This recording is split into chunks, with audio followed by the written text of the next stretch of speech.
You are once again welcome to Maths Clinic Series.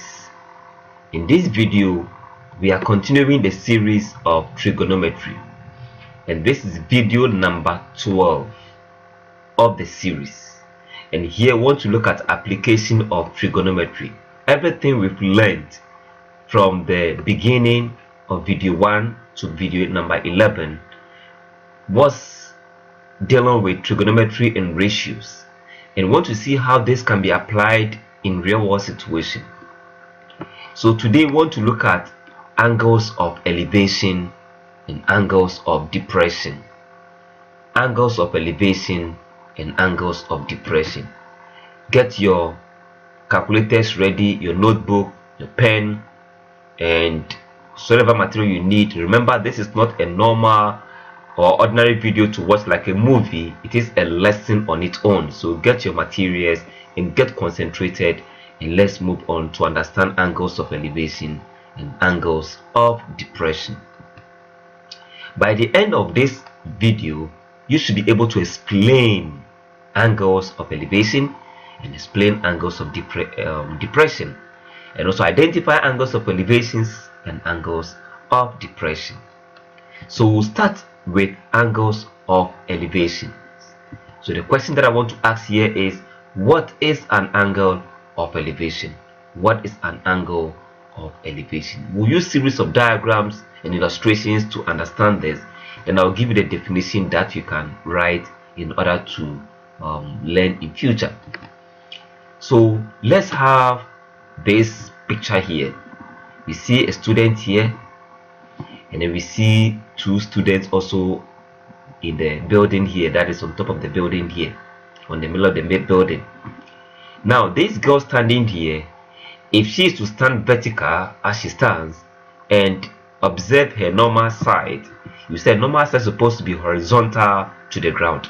Everybody who stands has got the normal side to see horizontally. If the person is not bringing the eye down or elevating the eye up, is supposed to have a normal side this way. Now this girl raised up the head in order to see the people over here, to talk to them or to have conversation with them. Now between the normal side, which should have been the normal side of seeing things normally or in the horizontal form, and then the eye that has been raised, there is an angle that exists between the two, the yellow line and then the red line.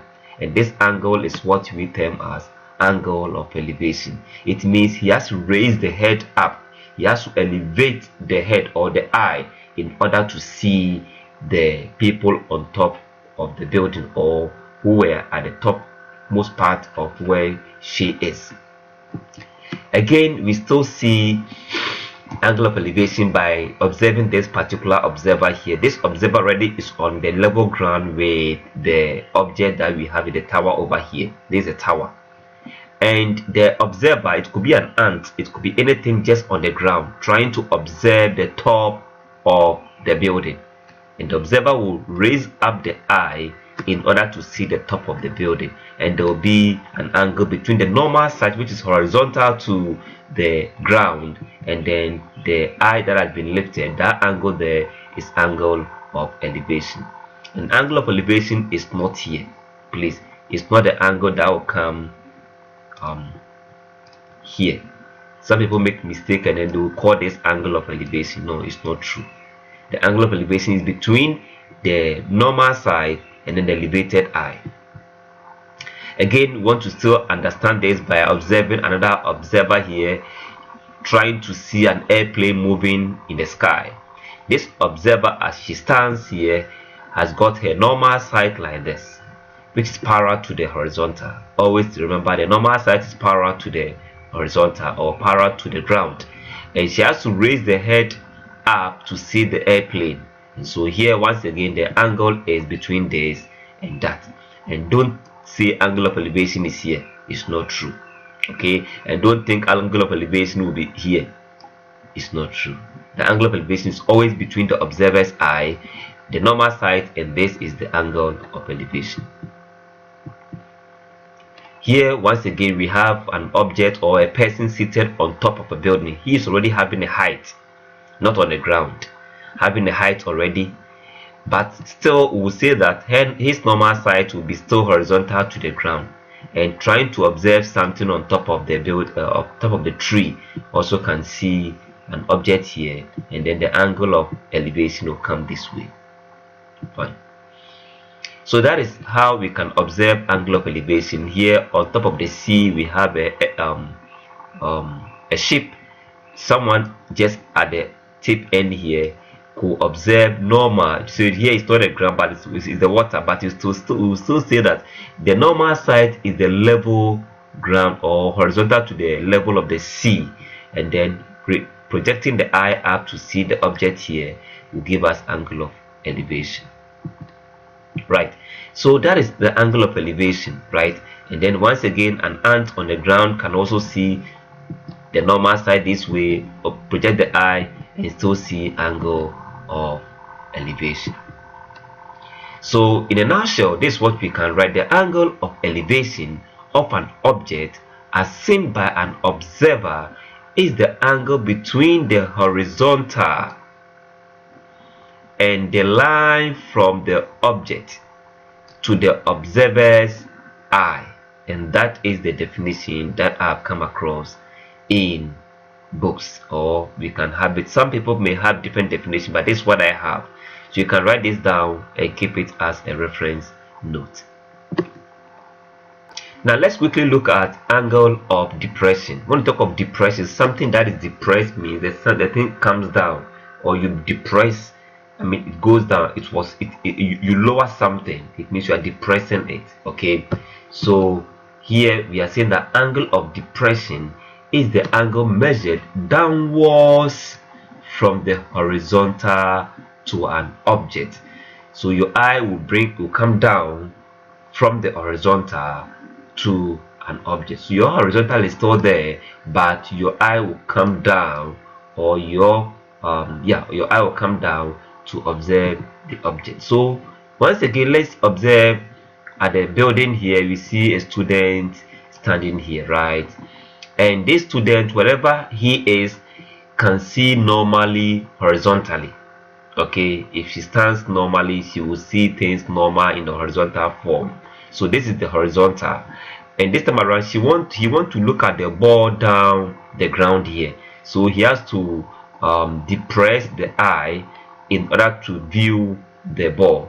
And so the angle between the horizontal and then the depressed eye will be the angle of depression. And here once again, the angle of depression is not the angle here, even though by the use of alternate angle, the angle of depression is equal to this angle.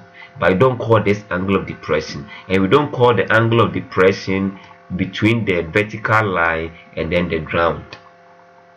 Or people also assume angle of depression to be here because the person is standing here. We can see the angle of depression for this one. No, that is not true. The angle of depression is always between the horizontal and then the depressed eye. So if this boy is to lift up the head to see something up here, then the angle of elevation rather will come this way. All right, let's see more example. So this girl is standing here. Her normal side is horizontal, and then for her to see the object here, the football here, she has to depress the eye and then to observe the ball. So this is angle of depression. Once again, don't think angle of depression is here. The angle of depression doesn't exist between the vertical and then the inclined. Okay, it's rather between the horizontal and then the inclined.